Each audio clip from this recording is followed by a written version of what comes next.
আমি মলি আর তোমরা দেখছো ব্লগ উইথ মলি। আশা করছি তোমরা প্রত্যেকেই ভালো আছো আর আমিও ভালো আছি। চলো আজকের ব্লগটা এখান থেকেই শুরু করছি। আজকের বারটা বুধবার আর এখন সকাল 9টা।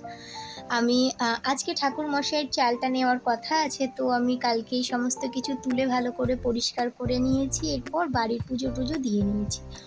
তার আগে সকালের বেশ কিছু কাজ করে নিয়েছি, আর তার মধ্যে সবথেকে জরুরি যেই কাজটা সেটা হলো বিমানের খাবারটা কেটে ভিজিয়ে রাখা।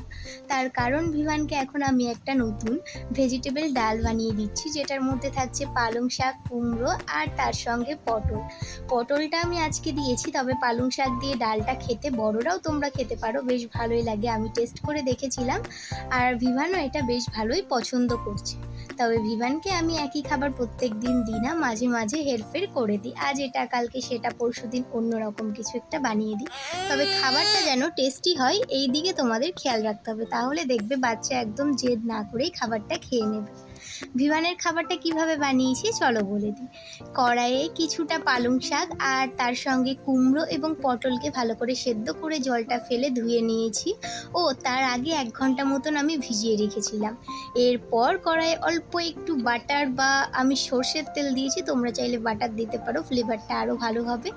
এরপর কড়াইয়ে বাটার দিয়ে তারপর তার মধ্যে দিয়ে দেবে ওই শাক এবং কুমড়ো পটল সেদ্ধ করাটা, আর জিরে ফোড়ন, জিরের গুঁড়ো, সামান্য হলুদ, লবণ সমস্ত কিছু দিয়ে ভালো করে একটু কষিয়ে নিয়ে ভাজা ভাজা হয়ে আসলে দিয়ে দেবে মুসুরির ডাল।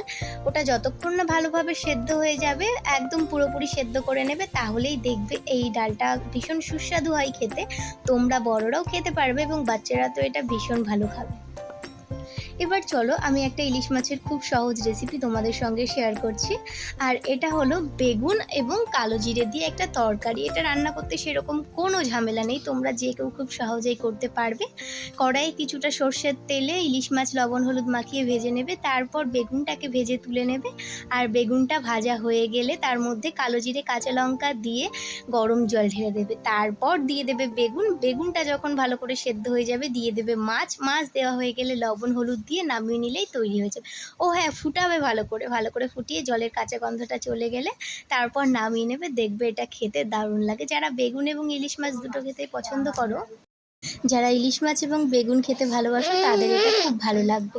এদিকে আমি রান্না বান্না চলছে, এদিকে বিমানের খাবারটাও প্রায় তৈরি হয়ে গেছে। আর তার সঙ্গে বানাবো আজকে তেঁতুলের চাটনি, তার সঙ্গে ডুমুর আলু ভাজা, আর এর সঙ্গে দুপুরের কিছু ফলও কেটে নেব।